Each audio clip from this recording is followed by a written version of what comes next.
Hello students, এডুমন্ত্রা YouTube চ্যানেলের আরও একটা ইনফরমেটিভ সেশনে তোমাদেরকে মোস্ট ওয়েলকাম। ইন্ডিয়ার টেলিকম জায়েন্ট রিলায়েন্স জিও সম্প্রতি সিয়াচেন গ্লেসিয়ারে 4G এবং 5G নেটওয়ার্ক পরিষেবা চালু করেছে। তো সম্প্রতি তোমরা দেখতেই পাচ্ছ যে এটা বিভিন্ন নিউজ পেপারের কিন্তু মেন হেডলাইন্স হয়েছে এবং তোমাদেরও কিন্তু কারেন্ট অ্যাফেয়ার্সের পার্সপেক্টিভ থেকে আগামী দিনের কম্পিটিটিভ এক্সামগুলোতে অবশ্যই এই কোশ্চেনটা আসবে। সিয়াচেন গ্লেসিয়ার আমরা সবাই জানি যে ইন্ডিয়ার লার্জেস্ট বা লংগেস্ট গ্লেসিয়ার, যেটা কারাকোরাম রেঞ্জে রয়েছে এবং স্ট্র্যাটেজিক্যালি এই সিয়াচেন গ্লেসিয়ারের যে লোকেশন সেটা কিন্তু খুবই ইম্পর্টেন্ট ইন্ডিয়ার পার্সপেক্টিভ থেকে, কারণ একদিকে পাকিস্তান রয়েছে, একদিকে চায়না রয়েছে এবং এই সিয়াচেন গ্লেসিয়ারেও ইন্ডিয়া পাকিস্তান ওয়ার হয়েছিল 1984-এ, সেই জন্য ওয়ার্ল্ডের মধ্যে হাইয়েস্ট ব্যাটেল ফিল্ড বলা হয়ে থাকে এই সিয়াচেন গ্লেসিয়ারকে। তো এই সিয়াচেন গ্লেসিয়ার সম্বন্ধে আরও আমরা অনেক কিছু আজকে এই ভিডিওটাতে জানবো, কি তার স্ট্র্যাটেজিক ইম্পর্টেন্স রয়েছে এবং এই যে নেটওয়ার্ক পরিষেবা চালু করছে রিলায়েন্স জিও, 4G এবং 5G নেটওয়ার্ক এখন অ্যাভেলেবেল থাকবে সিয়াচেন গ্লেসিয়ার এবং সেই রিজিয়ানে আমাদের আদার যে বর্ডার্স রয়েছে পাকিস্তান আর চায়নার সাথে, সেই জায়গায়। তার সাথে সাথে এও জানবো যে অপারেশন মেঘদূত, অর্থাৎ এই সিয়াচেন গ্লেসিয়ারে যে ওয়ার হয়েছিল সেটাকে ইন্ডিয়ান আর্মির তরফ থেকে অপারেশন মেঘদূত বলা হয় তার সম্পর্কে, কারণ লাস্ট ইয়ার 2024 সালে অপারেশন মেঘদূতের কিন্তু 40 বছর পূর্ণ হয়েছে এবং এই যে জিও 5G নেটওয়ার্ক ইন্ট্রোডিউস করছে সিয়াচেন গ্লেসিয়ারে, সেটা কবে হয়েছে না ইন্ডিয়ান আর্মি ডে পালন করা হয় 15 জানুয়ারি, সেই 15 জানুয়ারি কিন্তু এই ডিক্লারেশনটা হয়েছে।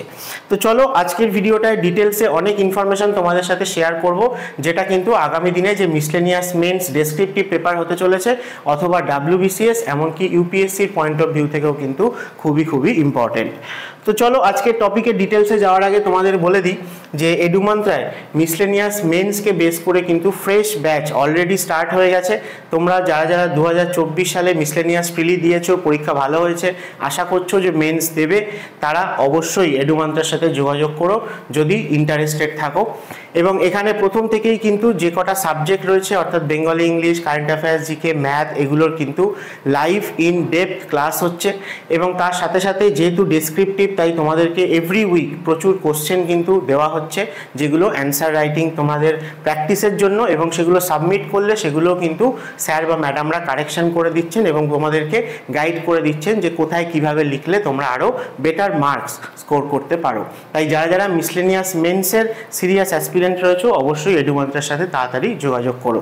এবং তার সাথে সাথে 2025-এ কিন্তু আরও অনেক পরীক্ষা হতে চলেছে, যেরকম পিএসসির ক্লার্কশিপ রয়েছে, মিসলেনিয়াস রয়েছে, আইডিও রয়েছে, জুডিশিয়াল সার্ভিস রয়েছে, রেলের এক্সাম রয়েছে, সেই সমস্ত কিছুর জন্য কিন্তু এডুমন্ত্রায় একদম নতুন ব্যাচ সবেমাত্র শুরু হতে চলেছে। তাই তোমরা যারা ইন্টারেস্টেড আছো আর দেরি করো না, স্ক্রিনে দেওয়া নাম্বারে এডুমন্ত্রার সাথে কন্ট্যাক্ট করে নিও। চলো আমরা আজকের সেশনে ফিরি। তো টেলিকম জায়েন্ট ইন্ডিয়ার প্রেজেন্টলি বলতে গেলে আমরা রিলায়েন্স জিওর কথাই বলে থাকি। সেই জিও কি করেছে না ইন্ডিয়ান আর্মির সাথে কোল্যাব করে ইন্ডিয়ার প্রথম যে 4G এবং 5G কানেক্টিভিটি সিয়াচেন গ্লেসিয়ারে ইন্ট্রোডিউস করেছে।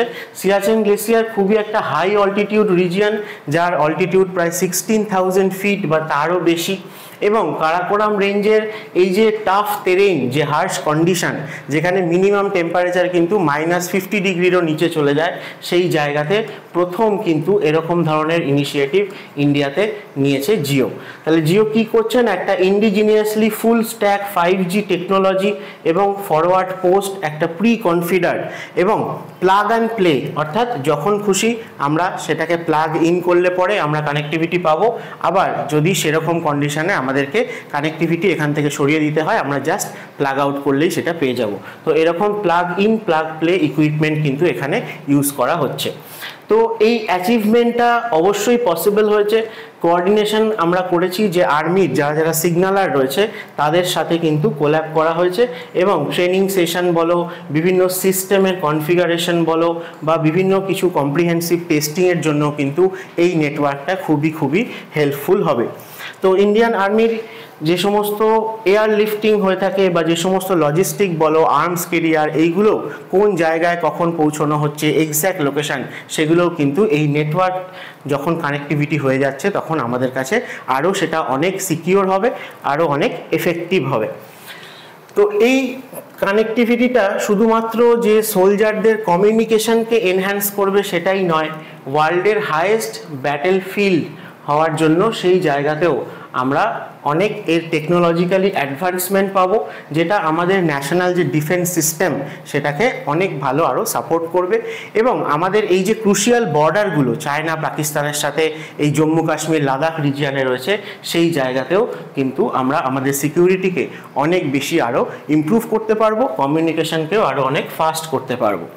তাই রিলায়েন্স জিওর এই যে expand network across the country, সেখানের মধ্যেও এই যে রিমোট লাদাখ রিজিয়ান, কারাকোরাম রেঞ্জের আশেপাশে যে রিজিয়ানগুলো, সেই জায়গাতেও কিন্তু কানেক্টিভিটি ধীরে ধীরে যত ইনক্রিজ হবে তত এই জায়গার ওভারঅল কিন্তু ডেভেলপমেন্টও আমরা দেখতে পাবো। এবং অবশ্যই জিওর কথা মনে রাখো, কারণ এটাই হচ্ছে প্রথম টেলিকম অপারেটর যেটা কিন্তু আগেও বিভিন্ন এরকম টাফ হিমালয়ান টেরেইন রয়েছে সেই জায়গায় 4G নেটওয়ার্ক সার্ভিস কিন্তু এর আগেই চালু করে দিয়েছে। এবারে কিন্তু 5G নেটওয়ার্ক কানেক্টিভিটিও এই রিজিয়নে স্টার্ট হবে। আচ্ছা, কবে লঞ্চ করা হয়েছে সেটাও তোমরা মনে রাখো যে 2025 সালের 15 জানুয়ারি যে দিনটাতে ইন্ডিয়ান আর্মি ডে পালন করা হয়, সেই দিনেই কিন্তু এই অ্যানাউন্সমেন্টটা করা হয়েছে, বা তোমরা দেখতে পাচ্ছ যে কাজ কিন্তু শুরু হয়ে গেছিল 15 জানুয়ারি থেকেই কিন্তু এটা লঞ্চ করা হয়েছে। তো সিয়াচেন গ্লেসিয়ারের ইম্পর্টেন্স সম্বন্ধে জানার আগে আমাদের অবশ্যই ভালো করে একটু লোকেশনটা জেনে নেওয়া দরকার, যে জম্মু কাশ্মীর এবং লাদাখ এই যে রিজিয়ানে বিভিন্ন দিক থেকে কিন্তু পাকিস্তান আর চায়না অকুপায়েড টেরিটরিও রয়েছে।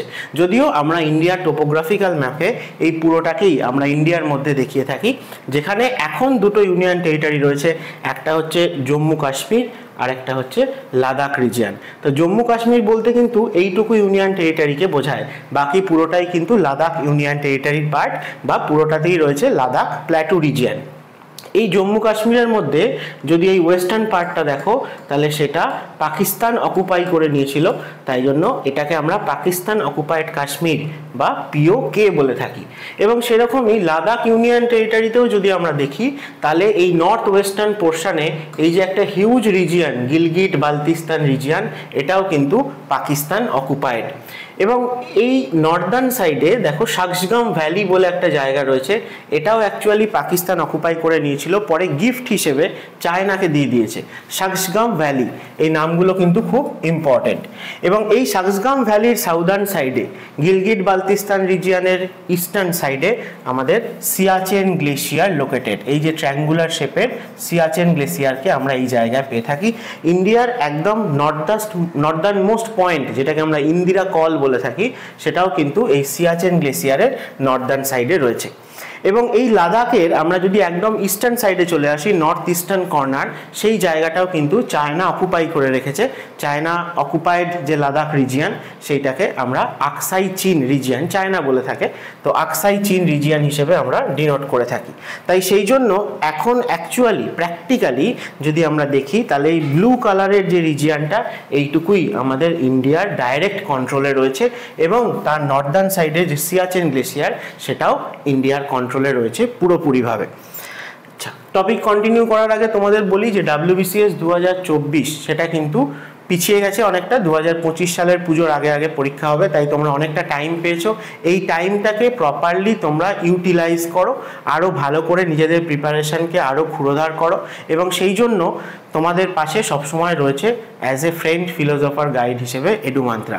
তাই এডুমান্ত্রায় ফ্রেশ ব্যাচ কিন্তু WBCS 2024কে টার্গেট করে অনলাইন এবং অফলাইন দুটোই স্টার্ট হতে চলেছে, এবং আমাদের সিট কিন্তু লিমিটেড, তাই তোমরা দেরি করো না। যারা যারা সিরিয়াস WBCS অ্যাসপিরেন্ট আছো, অনলাইন হোক বা অফলাইন হোক, দুটো মোডেই কিন্তু এডুমান্ত্রায় ক্লাস চলছে।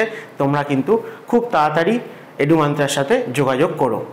এখানে প্রথম থেকেই কিন্তু প্রতিটা সাবজেক্ট WBCS মেন্সকে ফোকাস করে in detail in depth conceptual আলোচনা করা হয়।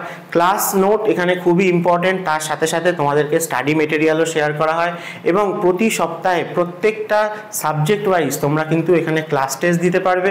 তাছাড়া রয়েছে প্রচুর উইকলি এবং মান্থলি মক টেস্ট। প্রিলিমিনারি দিতে যাওয়ার আগেই তোমাদের কিন্তু প্রায় 10,000-এর বেশি কোশ্চেন সলভ হয়ে যাবে।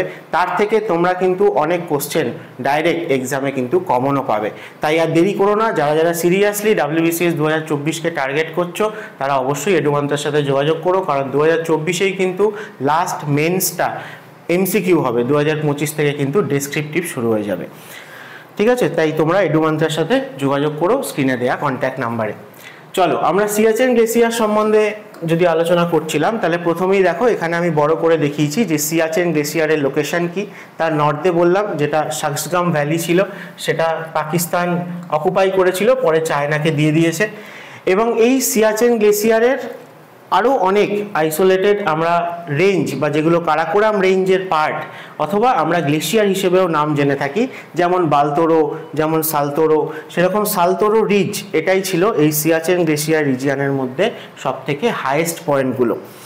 এবং এই সিয়াচেন গ্লেসিয়ারের যে একদম সাউদার্ন মোস্ট পয়েন্ট, যে জায়গাটায় আমরা বলি যে লাইন অফ কন্ট্রোল এলওসি, যেখানে গিয়ে লাস্ট শেষ হচ্ছে, এবং ইস্টার্ন সাইডেও আমরা যদি দেখি তাহলে আকসাই চীনকে পেয়ে থাকি, অর্থাৎ এখানে আমরা বলে থাকি line of actual control LAC. এই এলওসি আর এলএসি ফাইনালি যেখানে গিয়ে মিট করছে, অর্থাৎ সিয়াচেন গ্লেসিয়ারের একদম সাউদার্ন মোস্ট পয়েন্ট, সেই পয়েন্টটাও খুব ইম্পর্টেন্ট। এই পয়েন্টটাকে আমরা বলি NJ9842। তো চলো দেখে নিই যে সিয়াচেন গ্লেসিয়ার তাহলে ইস্টার্ন কারাকোরাম রেঞ্জে রয়েছে, এবং কারাকোরাম রেঞ্জ তোমরা নিশ্চয়ই জানো যে ট্রান্স হিমালয়ার পার্ট, এবং সেইখানে একদম যেটা নর্থ ইস্টার্ন বলেছে এলওসির একদম নর্থ ইস্টার্ন পয়েন্ট, যেটা অর্থাৎ যেখানে এলওসি গিয়ে শেষ হচ্ছে, যেটা তারপর থেকে সিয়াচেন গ্লেসিয়ার স্টার্ট হচ্ছে, সেই জায়গাটার নামটা অবশ্যই মনে রেখো NJ9842। এবং যেখানে আর কি একদিকে পাকিস্তান রয়েছে, একদিকে চায়না রয়েছে, এবং ইন্ডিয়া মধ্যিখানে রয়েছে সিয়াচেন গ্লেসিয়ার রিজিয়নটায়।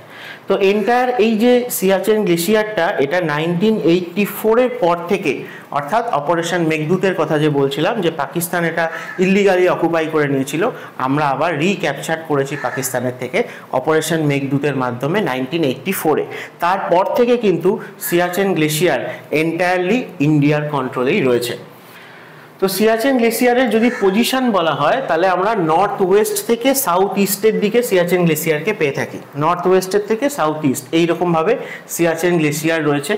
এবং এটার যদি আমরা বাউন্ডারি বা লিমিটের কথা বলি, তাহলে একদম ওয়েস্টার্ন মোস্ট সাইডে, নর্থ ওয়েস্টার্ন সাইডে আমরা ইন্দিরা কলকে পেয়ে থাকি। ইন্দিরা কল, এই কল মানে হচ্ছে লোয়েস্ট পয়েন্ট সব থেকে। তো এই ইন্দিরা কল আমাদের ইন্ডিয়ার যে টেরিটরি বা ল্যান্ডমাস, তার একদম নর্দার্ন মোস্ট পয়েন্ট হিসেবেও আমরা চিনি, যেটা কোথায় রয়েছে না ইন্দিরা রিজ। এটাও কিন্তু এই কারাকোরাম রিজিয়নেরই, যেরকম বালতোরো সালতোরো বললাম, সেরকম ইন্দিরা রিজ, সেই জায়গায় কিন্তু এই ইন্দিরা কল লোকেটেড।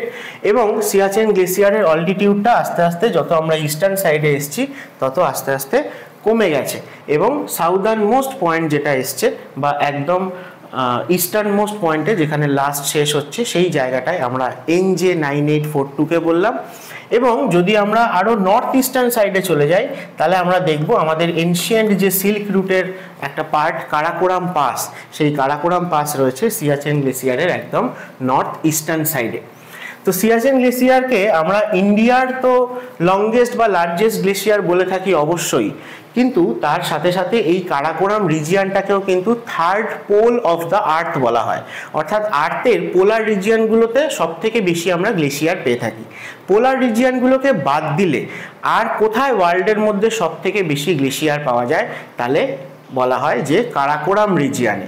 তো এই কারাকোরাম রিজিয়নে সব থেকে বড় গ্লেসিয়ার কিন্তু সিয়াচেন নয়, সব থেকে বড় গ্লেসিয়ার হচ্ছে ফেটচেঙ্কো।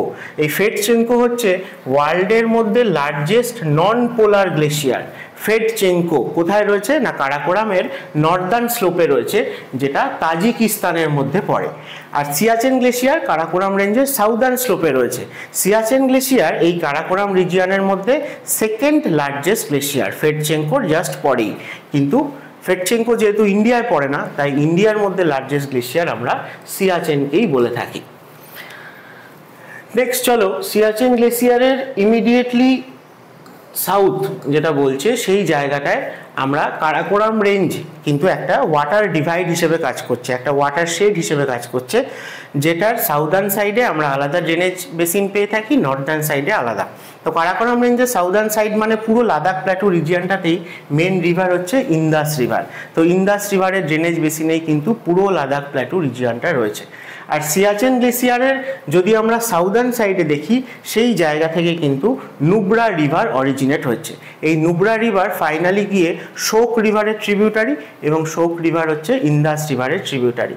তাই সিয়াচেন গ্লেসিয়ার থেকে কোন রিভার অরিজিনেট হয়েছে, খুব ইম্পর্টেন্ট, নুব্রা রিভার। আচ্ছা, কারাকোরামকে তো আমি আগেই বললাম যে third pole of the earth বলা হয়ে থাকে। আর সিয়াচেন গ্লেসিয়ার আমাদের ওয়ার্ল্ডের মধ্যে তাহলে সেকেন্ড লার্জেস্ট আমরা নন পোলার গ্লেসিয়ার বলতে পারি ফেটচেনকোর পরে, কিন্তু ওয়ার্ল্ডের মধ্যে হাইয়েস্ট ব্যাটেল ফিল্ড বা ব্যাটেল গ্রাউন্ড হিসেবে কিন্তু এই সিয়াচেন গ্লেসিয়ারকে বলা হয়ে থাকে, যেহেতু 1984-এ ইন্ডিয়া পাকিস্তান ওয়ার হয়েছিল। ওয়ার্ল্ডের মধ্যে এত অল্টিটিউডে আর কোথাও কোনো ওয়ার হয়নি, তাই highest battle field of the ওয়ার্ল্ডটা কিন্তু আমরা সিয়াচেন গ্লেসিয়ারকেই বলে থাকি। তো সিয়াচেন গ্লেসিয়ারের টেরেইনটা অনেকটা এরকম ধরনের, প্রচণ্ড হাই অল্টিটিউড রিজিয়ন, প্রচুর হাই অল্টিটিউড পিকস এবং গ্লেসিয়ার্স আমরা কিন্তু এখানে পেয়ে থাকি। তার মধ্যে অবশ্যই তোমরা জানো যে K2, যাকে আমরা ইন্ডিয়ার হাইয়েস্ট পিক বলে থাকি, গডউইন অস্টিন, যেটা কারাকোরাম রেঞ্জেরও হাইয়েস্ট পিক। এছাড়াও তোমরা দেখবে যে ব্রড পিক, গাছের ব্রুম, মাসের ব্রুম, এরকম অনেক ইম্পর্টেন্ট পিক রয়েছে কারাকোরাম রেঞ্জে। তাহলে আশা করি এই জম্মু কাশ্মীর লাদাখ রিজিয়নের যে বিভিন্ন টেরিটরিগুলো রয়েছে তাদের কোথায় কি লোকেশন, কে কোথায় রয়েছে এবং সিয়াচেন গ্লেসিয়ার কোথায় রয়েছে সেই ছবিটা তোমাদের কাছে ক্লিয়ার করতে পেরেছি। যে নর্থ ওয়েস্টার্ন পার্টটা লাদাখের আমরা বলি গিলগিট বালতিস্তান রিজিয়ন, যেটা পাকিস্তান অকুপায়েড কাশ্মীরের মধ্যে পড়ে। আর যদি আমরা নর্থ ইস্টার্ন সাইডে চলে আসি তাহলে আমরা আকসাই চীন, চাইনিজ অকুপেশন পেয়ে থাকি। আর এই দুইয়ের মাঝামাঝি নর্দার্ন সাইডে একদম আমরা সিয়াচেন গ্লেসিয়ারকে পাবো। সিয়াচেন গ্লেসিয়ারের নর্থে সাকসগাম ভ্যালি বলে রিজিয়নটা পেয়ে থাকি। আর জম্মু কাশ্মীর ইউনিয়ন টেরিটরিরও ওয়েস্টার্ন পার্টটা পাকিস্তান অকুপায়েড, সেটাও পাকিস্তান অকুপায়েড কাশ্মীরের মধ্যেই আসে। চলো এই টপিকে কন্টিনিউ করার আগে তোমাদের বলে দিই যে WBCS এর নতুন কোর্সের কথা তো বললামই, কিন্তু যারা যারা পুরনো অ্যাসপিরেন্ট রয়েছে, অনেক বছর WBCS দিচ্ছ, GS সাবজেক্টগুলো অনেকটাই তোমাদের ভালো দখলে রয়েছে, কিন্তু তোমরা প্র্যাকটিস করতে চাও ল্যাঙ্গুয়েজ গ্রুপ বেঙ্গলি ইংলিশ, তাদের জন্য কিন্তু এডুমন্ত্রায় মাত্র সামান্য মান্থলি ফিজে কিন্তু সেই ব্যবস্থা রয়েছে, যেখানে তোমরা কিন্তু লাইভ ক্লাস পাবে বেঙ্গলি অ্যান্ড ইংলিশের। তার সাথে সাথে তোমাদেরকে প্রচুর টপিকের ওপর অ্যান্সার রাইটিং দেওয়া হবে, তোমরা লিখে সেগুলো সাবমিট করলে কিন্তু স্যার বা ম্যাডামরা সেগুলো কারেকশন করে দেবেন এবং তোমাদেরকে প্রপারলি গাইড করে দেবেন কিভাবে আরও তুমি তোমার রাইটিং স্কিলকে ইমপ্রুভ করতে পারো। তো সামনে যেহেতু PSC মিসলেনিয়াস মেন্স রয়েছে, ক্লার্কশিপ মেন্স রয়েছে 2024 সালের, সেখানে সব জায়গাতেই ডিসক্রিপটিভ বেঙ্গলি ইংলিশ রয়েছে এবং তার সাথে সাথে কিন্তু WBCS মেন্স বলো বা অন্যান্য পরীক্ষাতেও তোমাদের খুবই হেল্পফুল হবে যদি তোমরা রেগুলারলি এই প্র্যাকটিসটা করে যাও ল্যাঙ্গুয়েজ গ্রুপের ক্ষেত্রে। তাই যারা যারা ইন্টারেস্টেড থাকবে অবশ্যই এডুমন্ত্রার নাম্বারে কন্ট্যাক্ট করো ল্যাঙ্গুয়েজ গ্রুপ প্র্যাকটিস করার জন্য বেঙ্গলি অ্যান্ড ইংলিশ রাইটিং।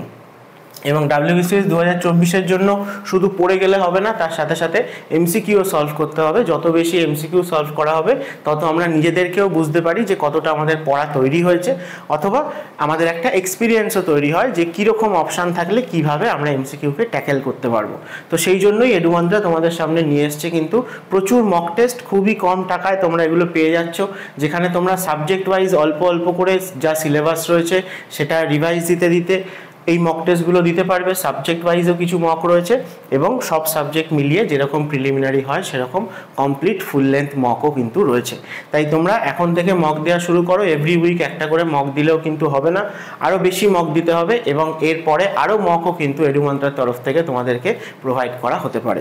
তাই অবশ্যই যারা ইন্টারেস্টেড আছো এডুমন্ত্রার সাথে যোগাযোগ করো। চলো আমরা একটু সিয়াচেনের হিস্ট্রি সম্বন্ধে যদি দেখি যে এই যে সিয়াচেন গ্লেসিয়ারটা সেটা কিভাবে আমাদের ইন্ডিপেন্ডেন্সের পরে কি অবস্থায় ছিল এবং পাকিস্তান কবে অকুপাই করলো, আবার ইন্ডিয়া কবে পাকিস্তানকে সেখান থেকে পিছু হটিয়ে দিয়েছিল, যেটা অপারেশন মেঘদূতের কথা বলছিলাম। আসছি এক এক করে। তাহলে প্রথম আমরা যদি দেখি যে জিওলজিক্যাল সার্ভে অফ ইন্ডিয়া 1958-এ কিন্তু সিয়াচেন গ্লেসিয়ারে একটা সার্ভে কন্ডাক্ট করেছিল। যেই সার্ভেটা কেন করা হয়েছিল না, হিমালয়ান যে এই যে গ্লেসিয়ার সিস্টেম রয়েছে সে তাদেরকে আরও ভালো করে স্টাডি করার জন্য, এবং সেই সময় ইন্টারন্যাশনাল জিওফিজিক্যাল ইয়ার হিসেবে কিছু অ্যাক্টিভিটি সেই বছর নেওয়া হয়েছিল 1958-এ, যার মধ্যে ইন্ডিয়াও কিন্তু সিয়াচেন গ্লেসিয়ারে এই জিওলজিক্যাল সার্ভেটা কন্ডাক্ট করেছিল। তো এই সার্ভেটা হওয়ার ফলে কি হয়েছিল না, ইন্ডিয়া কিন্তু অফিসিয়ালি যে সিয়াচেন গ্লেশিয়ারে একটা সার্ভে করেছে বা এক্সপ্লোরেশন করেছে, তার কিন্তু একটা অফিসিয়াল রেকর্ড, একটা অফিসিয়াল সিগনিফিকেন্স কিন্তু তৈরি হয়ে গিয়েছিল। এবং এই সময় পাকিস্তানও কিন্তু খুব একটা আপত্তি জানায়নি। 1958-এ যখন সার্ভে হয়েছিল তখন পাকিস্তান কিন্তু কোনো রকম কোনো উচ্চবাচ্য করেনি যে ইন্ডিয়া এসব করছে সিয়াচেন গ্লেশিয়ারে, সেই সমস্ত কিছু নিয়ে। কিন্তু আমরা যদি দেখি যে তার আগের ঘটনা, তাহলে 1949-এ যখন আমাদের ইন্ডিপেন্ডেন্সের পরেই পাকিস্তান আস্তে আস্তে অ্যাটাক করছে জম্মু কাশ্মীরের ওয়েস্টার্ন সাইড থেকে, সেই সময়টাতে একটা সময় যেখানে এসে আমাদের সিজ ফায়ার লাইন ঠিক হয়েছিল, সেই সিজ ফায়ার লাইনটা করাচি এগ্রিমেন্টের মাধ্যমে কিন্তু সেটেল হয়েছিল 1949-এ। তার 25 বছর পরে হঠাৎ 1983-তে আমরা দেখতে পাই যে পাকিস্তান আর্মি কিন্তু ইনফিলট্রেট করছে এই সিয়াচেন গ্লেশিয়ারের মধ্যে, অর্থাৎ যে করাচি এগ্রিমেন্টে যে সিজফায়ার লাইনটা ঠিক হয়েছিল সেটাকেও তারা টপকে ইন্ডিয়ান টেরিটরির মধ্যে এন্টার করছে।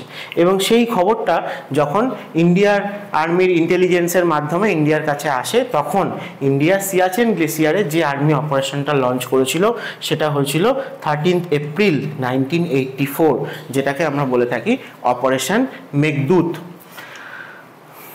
তো সেই অপারেশন মেঘদূত ছিল কোড নেম স্বাভাবিকভাবেই, যে পাকিস্তান যে সিয়াচেন গ্লেশিয়ারকে অকুপাই করে রেখেছে সেইটাকে সেখান থেকে পাকিস্তানকে সরিয়ে দিয়ে আবার ইন্ডিয়ার আন্ডারে সিয়াচেন গ্লেশিয়ারকে নিয়ে আসা। কারণ সিয়াচেন গ্লেশিয়ারের যে লোকেশন সেটা স্ট্র্যাটেজিক্যালি ইন্ডিয়ার পার্সপেক্টিভ থেকে খুবই খুবই ইম্পর্টেন্ট। কারণ যদি সিয়াচেন গ্লেশিয়ার পাকিস্তানের অকুপাই হয়ে যেত, তাহলে এই কারাকোরাম রেঞ্জ দিয়ে পাকিস্তান এবং চায়নার মধ্যে ডাইরেক্ট কিন্তু কানেক্টিভিটি তৈরি হয়ে যেত। তো তোমাদেরকে আগেই বললাম যে করাচি এগ্রিমেন্ট যেটা 1949-এ হয়েছিল, তারপর থেকে পাকিস্তান চুপচাপ ছিল, কিন্তু 1983-এর দিকে দেখা যায় যে পাকিস্তান আর্মি এখানে ইনফিলট্রেট করতে শুরু করে। আসলে কি হয়েছিল, পাকিস্তান এই সিয়াচেন গ্লেশিয়ারের যে লোকেশন তার ইম্পর্টেন্স বুঝতে পেরে বিভিন্ন বিদেশি যারা এক্সপ্লোরার রয়েছে, যারা মাউন্টেনিয়ার রয়েছে, তাদেরকে এই সিয়াচেন গ্লেশিয়ার রিজিয়নটা আসলে এতই টাফ টেরেইন ছিল, টেম্পারেচার এতই কম থাকতো যে ইন্ডিয়া পাকিস্তান প্রথম দিকে কেউই খুব একটা এখানে নজরদারি করতো না, কারণ দুজনেই ভাবতো যে এই জায়গাটার কি কাজে আসবে। কিন্তু পরবর্তীকালে পাকিস্তান কি করে না, অফিসিয়াল যে সিগনিফিকেন্স সেইটা পাওয়ার জন্য বিভিন্ন যে ফরেন মাউন্টেনিয়ার বা এক্সপ্লোরার তাদেরকে পাকিস্তানের মাধ্যমে ভিসা দিয়ে এই সিয়াচেন গ্লেশিয়ারে এক্সপিডিশনের জন্য অ্যালাউ করে, পারমিশন করে। এবং সেই খবরটাই কিন্তু প্রথম ইন্ডিয়ার কাছে আসে, যে ইন্ডিয়া দেখতে পায় যে পাকিস্তান সিয়াচেন গ্লেশিয়ারে যাওয়ার জন্য বাকিদেরকে, অন্যান্য ফরেনারদেরকে অ্যালাউ করছে। এবং তারপরে আরও খবরাখবর নেওয়ার পরে ইন্টেলিজেন্সের মাধ্যমে এটা খবর আসে যে পাকিস্তান আর্মি নাকি এরকম যে প্রচণ্ড মাইনাস টেম্পারেচার, -50, -60 ডিগ্রি সেন্টিগ্রেডে সার্ভাইভ করার জন্য যে সমস্ত জ্যাকেটগুলো দরকার, সেই রকম ওয়ার্ম জ্যাকেট প্রচুর পরিমাণে অর্ডার দিয়েছে কোনো একটা ব্রিটিশ কোম্পানিকে। তো এই খবরটা ইন্টেলিজেন্সের কাছ থেকে আসার পরে কিন্তু ইন্ডিয়া গভর্নমেন্ট বা ইন্ডিয়ান আর্মি নড়ে চড়ে বসে এবং খবর নিয়ে দেখা যায় যে সিয়াচেন গ্লেশিয়ারের যে হাইয়েস্ট পয়েন্ট, যেটাকে আমরা সালতোরো রেঞ্জ বলে থাকি বা সালতোরো রিজ, সেই জায়গাগুলোতে পাকিস্তান আর্মি অলরেডি চলে এসছে। তো এরপরেই কিন্তু অপারেশন মেঘদূত এইটাকে লঞ্চ করা হয়। অপারেশন মেঘদূত নিয়ে তোমাদের কোশ্চেন আসতে পারে, অনেক এরকম ফেমাস ইন্ডিয়ান আর্মির অপারেশন নিয়ে কোশ্চেন কিন্তু মাঝে মধ্যে জিকের পার্সপেক্টিভ থেকে পরীক্ষায় আসে। লাস্ট ইয়ার অর্থাৎ 2024 সালে কিন্তু অপারেশন মেঘদূতের 40 বছর কমপ্লিট হয়েছে, সেই জন্য কিন্তু এটা ইম্পর্টেন্ট এখন কারেন্ট অ্যাফেয়ার্সের দিক থেকে। তো এই যে পাকিস্তানের যে অ্যাগ্রেশনটা পাকিস্তান যেভাবে শুরু করেছিল, যে সিয়াচেন গ্লেশিয়ারে ইনফিলট্রেট করাটা, সেইটাকে আমরা কার্টোগ্রাফিক অ্যাগ্রেশনও বলে থাকি। কার্টোগ্রাফিক অ্যাগ্রেশন অর্থাৎ নিজেদের ম্যাপে, নিজেদের টেরিটরির আন্ডারে দেখানোর জন্য সেখানে অফিসিয়াল সিগনিফিকেন্স তৈরি করা। এবং তোমাদের এইগুলো তো আগেই ছবিতে দেখালাম যে কোন জায়গাটাকে NJ9842 রয়েছে, অর্থাৎ LOC, যেখানে গিয়ে লাস্ট শেষ হচ্ছে সিয়াচেন গ্লেশিয়ারের একদম সাউদার্ন এন্ড যেটা বা সাউথ ইস্টার্ন পয়েন্ট, সেই জায়গাটায় এই NJ9842 পয়েন্টটা কিন্তু আমরা বলে থাকি খুবই ইম্পর্টেন্ট। আচ্ছা, তো এই জায়গায় অপারেশন মেঘদূত এর কথায় যদি বলি, তাহলে আমাদের দুটো পাস খুব ইম্পর্টেন্ট ছিল, একটার নাম হচ্ছে সিয়ালা আর একটা হচ্ছে বিলাফন্ডলা।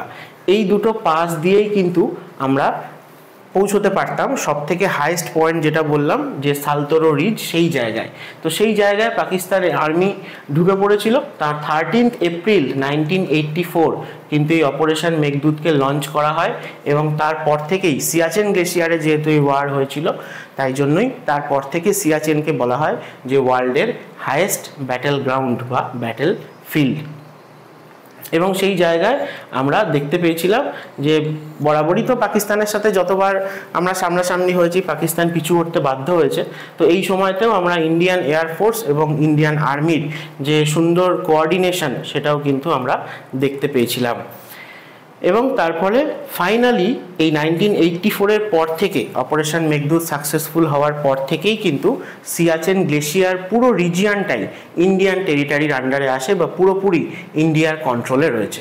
ফাইনালি চলো আমরা দেখে নিই যে এই যে সিয়াচেন গ্লেশিয়ারের লোকেশন তার এত স্ট্র্যাটেজিক ইম্পর্টেন্স কেন রয়েছে। না, প্রথম কথা হচ্ছে যে কারাকোরাম রেঞ্জের যে অল্টিটিউড, খুবই হাই অল্টিটিউড একটা রিজিয়ন এবং সেই জায়গাটায় highest militarise zone of the world আমরা বলতে পারি, মানে সব থেকে বেশি অল্টিটিউডে মিলিটারি প্রেজেন্ট রয়েছে এরকম ওয়ার্ল্ডের মধ্যে জায়গাও কিন্তু এই সিয়াচেন গ্লেশিয়ার। এবং এই সিয়াচেন গ্লেশিয়ারের যে লোকেশন, অর্থাৎ তোমাদের যে আগে ছবিতে আমি দেখালাম যে ওয়েস্টার্ন পার্টে পাকিস্তান অকুপাই করে রেখেছে যে গিলগিট রিজিয়ন, এছাড়া নর্থের যে শাকসগাম ভ্যালি যেটা পাকিস্তান অকুপাই করেছিল কিন্তু পরে চায়নাকে দিয়ে দিয়েছে গিফট হিসেবে, অথবা ইস্টার্ন সাইডেও চায়না রয়েছে যেটা আকসাই চীন রিজিয়ন, এটাও চায়না অকুপাইড। তাই সিয়াচেন গ্লেশিয়ার যদি ইন্ডিয়ার আন্ডারে না থাকতো, পাকিস্তান নিয়ে নিত, তাহলে কিন্তু পাকিস্তান চায়না একটা ডাইরেক্ট কানেক্টিভিটি এখান থেকে পসিবল হতো, যেটা ইন্ডিয়ার এই যে নর্দার্ন টেরিটরিটা অর্থাৎ লাদাখ জম্মু কাশ্মীর রিজিয়ন তার উপরও কিন্তু আরও থ্রেট আমাদের ইনক্রিজ হতো, আমাদের কিন্তু সিকিউরিটির খুবই অভাব হতো। এবং এই জায়গাটায় যদি আমরা দেখি যে এই সিয়াচেন গ্লেশিয়ারের ওয়েস্টার্ন পার্টে যেরকম ইন্দাস রিভারের একটা ভ্যালি রিজিয়ন আমরা পেয়ে থাকি গিলগিটে, তার ইস্টার্ন সাইডে আমরা কিন্তু পেয়ে থাকি কারাকোরাম পাস। এই কারাকোরাম পাসও কিন্তু খুব এনশিয়েন্ট সিল্ক রুটের একটা পার্ট। তো সেগুলোর কথাই বলেছি যে শাকসগাম ভ্যালি যেটা পাকিস্তান 1963-তে চায়নাকে গিফট হিসেবে দিয়ে দিয়েছিল। এছাড়াও এই গিলগিট বালতিস্তান থেকে লে হয়ে ইস্টার্ন সাইডে পুরোটাই কন্ট্রোল করা পসিবল হয়ে যেত পাকিস্তানের পক্ষে যদি সিয়াচেন গ্লেশিয়ারকে আমরা আবার নিজেদের কন্ট্রোলে না আনতে পারতাম। এবং ইস্টার্ন সাইডে যে এনশিয়েন্ট কারাকোরাম পাস যেটাও কিন্তু একটা সিল্ক রুটের পার্ট ছিল, সেটাও কিন্তু আমাদের হাতছাড়া হয়ে যেত। এবং এই সিয়াচেন গ্লেশিয়ারের যে টপ মোস্ট পয়েন্টগুলো, এই জায়গাগুলোতেই কিন্তু ইন্ডিয়ার প্রেজেন্স এখন রয়েছে। তাই জন্য তোমরা সিয়ালা, বিলাফন্ডলা এই দুটো মাউন্টেন পাস, কারাকোরাম পাস তো অবশ্যই রয়েছে, এবং তার সাথে সাথে বালতোরো রিজ এবং সালতোরো রিজ এই রেঞ্জগুলোর কথা মনে রেখো, কারণ এরাই সিয়াচেন গ্লেশিয়ারের মধ্যে কিন্তু হাইয়েস্ট পয়েন্ট, যে জায়গাটায় এখন সর্বক্ষণ ইন্ডিয়ান আর্মি প্রেজেন্ট রয়েছে। তাই পাকিস্তান আর কিছু সাহস করেনি আজ অবধি এন্টার করার। এবং এছাড়াও যেটা বললাম যে 1948-এর পর থেকেই কিন্তু এই গিলগিট বালতিস্তান রিজিয়ান বা তার আর কিছুদিন পর থেকে আকসাই চীন রিজিয়ান এগুলো আমাদের অলরেডি হাতছাড়া হয়ে গেছে। এবং Pakistan occupied, China occupied territory কিন্তু আমরা বেশি পেয়ে থাকি এই রিজিয়ানের মধ্যে। জম্মু কাশ্মীর ইউনিয়ন টেরিটরিকে বাদ দিলে আমরা কিন্তু খুব অল্পই লাদাখ প্ল্যাটুকে পেয়ে থাকি, যেটাকে আমরা লাদাখ ইউনিয়ন টেরিটরি বলি। এবং অ্যাকচুয়ালি প্র্যাকটিক্যালি ইন্ডিয়ার পুরোপুরি আন্ডার কন্ট্রোলে রয়েছে যে পার্টটুকু। তাই সিয়াচেন গ্লেশিয়ারের আশেপাশে এই যে রিজিয়ানগুলো, এগুলো দিয়ে তোমাদের কোশ্চেন করা হয় যে শাকসগাম ভ্যালি কোথায় রয়েছে, গিলগিট রিজিয়ান বলতে কি বোঝায়, বা NJ9842 এই পয়েন্টটাও কিন্তু অবশ্যই মনে রেখো। এবং সিয়াচেন গ্লেশিয়ারের সাউদার্ন সাইডে অথবা কারাকোরাম রেঞ্জের সাউদার্ন সাইডে যা টোটাল এরিয়া রয়েছে এই পুরোটাই কিন্তু আমরা ইন্দাস রিভারের ড্রেনেজ বেসিনের মধ্যে পেয়ে থাকি। তো চলো সবার শেষে তোমাদের সাথে একটা কোশ্চেন শেয়ার করছি, যেটা ইউপিএসসি 2020 সালে কিন্তু এসেছিল। বলা হয়েছিল যে Siachen glacier is situated to the, অর্থাৎ সিয়াচেন গ্লেশিয়ারের লোকেশন সম্বন্ধে 4টে অপশান দিয়ে তোমাদেরকে জিজ্ঞেস করা হয়েছিল যে কোনটা আমরা বলতে পারি সিয়াচেন গ্লেশিয়ারের রেসপেক্টে রাইট পার্সপেক্টিভ থেকে সিয়াচেন গ্লেশিয়ারের লোকেশন। তাই তোমরা অবশ্যই এটার অ্যান্সার আমাকে কমেন্ট করে জানিও, এবং তার সাথে সাথে অবশ্যই ইন্ডিয়ান আর্মিকে আরও একবার স্যালুট জানিয়ে আজকের ভিডিওটা শেষ করছি। দেখা হবে আবার নেক্সট ভিডিওতে। যদি আজকের ভিডিওটা তোমাদের কাছে ইনফরমেটিভ মনে হয়ে থাকে তাহলে অবশ্যই লাইক করো এবং তোমাদের চেনা জানা বন্ধুবান্ধব যারা সিরিয়াস অ্যাসপিরেন্ট রয়েছে, কম্পিটিটিভ এক্সামের জন্য পড়াশোনা করছে, তাদের সাথে অবশ্যই শেয়ার করো যাতে তাদেরও খুব হেল্প হয়। এবং আমাদের এডুমান্ত্রা চ্যানেলকে অবশ্যই সাবস্ক্রাইব করো এরকমই আরও ইনফরমেটিভ ভিডিও সবার কাছে তোমার আগে পৌঁছে যাওয়ার জন্য।